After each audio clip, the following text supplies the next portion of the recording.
welcome back to my storytelling Kamaja Kacamata Najla. Oke, sebelum kita mulai, aku pengen tanya sesuatu nih ke kalian. Pernah nggak sih kalian tuh datang ke sebuah acara, tapi MC-nya tuh bikin suasana jadi awkward? Atau moderatornya malah lebih banyak ngomong daripada narasumbernya sendiri? Nah, ternyata jadi MC, announcer, atau moderator itu nggak cuma modal berani ngomong doang, teman-teman. Tapi ada teknik, skill, bahkan cara ngatur suara dan gestur supaya orang itu nyaman dengerin kita. Nah, di video kali ini kita bakal bahas tentang teknik mengelola dan memandu acara. Lalu ada perbedaan MC, announcer, dan moderator. Sampai skill penting biar public speaking kalian makin keren. Yuk, langsung aja kita mulai. Yang pertama, apa sih MC, announcer, dan moderator itu? Jadi gini teman-teman, yang pertama itu ada MC atau Master of Ceremony. Nah, tugas MC itu memimpin jalannya acara supaya tertata, rapi, dan gak berantakan. Jadi bisa dibilang MC itu kayak pengendali suasana. Contohnya nih ya, kayak di acara seminar, pensi, pernikahan, sampai acara kampus. Kalau misalkan acara tiba-tiba hening, MC itu harus mencairkan suasana. Kalau misalkan acaranya molor, MC juga nih yang harus nyelamatin. What? Selanjutnya ada announcer atau penyiar. Nih, biasanya kita temuin di radio-radio atau semacam siaran. Tugasnya itu menyampaikan informasi dengan cara yang enak didengar. Makanya penyiar itu harus komunikatif, hangat, percaya diri, dan gak monoton. Karena kalau misalkan penyiar ngomongnya datar, contohnya kayak gini. Selamat pagi pendengar, hari ini cuacanya cerah. Langsung pengen tidur kan, kayak didengerinnya juga gak enak. Nah, yang terakhir ada moderator.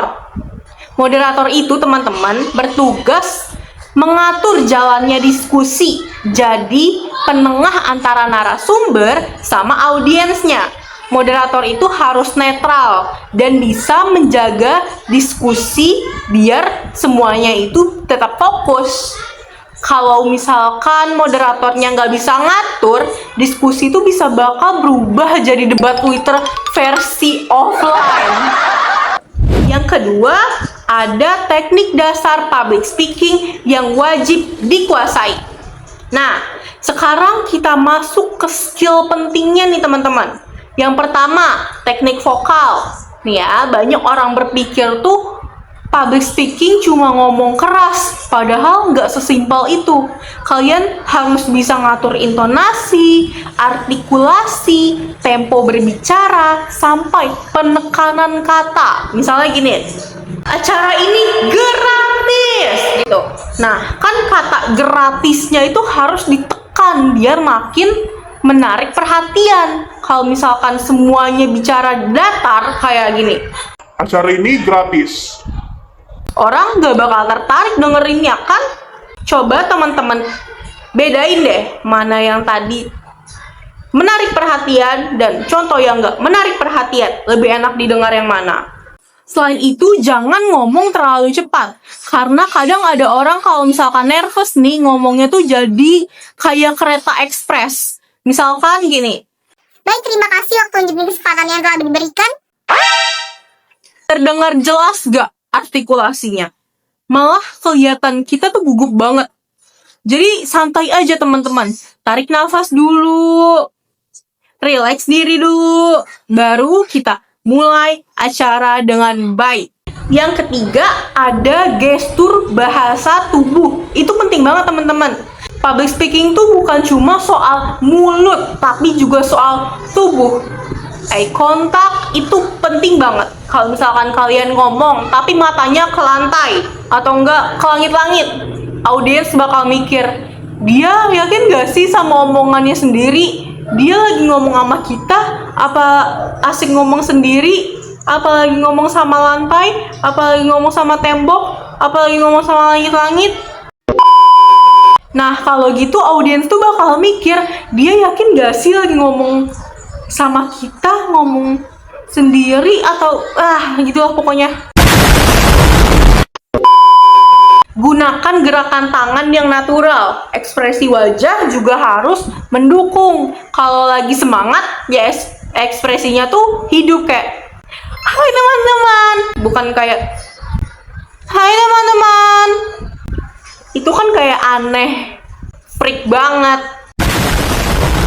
Jangan ngomong motivasi tapi mukanya kayak habis ditinggal pas lagi sayang-sayangnya. Dan satu lagi, jangan ketawa sendiri sama jokes yang kita buat. Karena di materi juga dijelasin kalau jokes itu perlu jeda supaya audiens punya kesempatan untuk nangkep dan bereaksi. Nah, yang keempat itu ada skill penting buat moderator.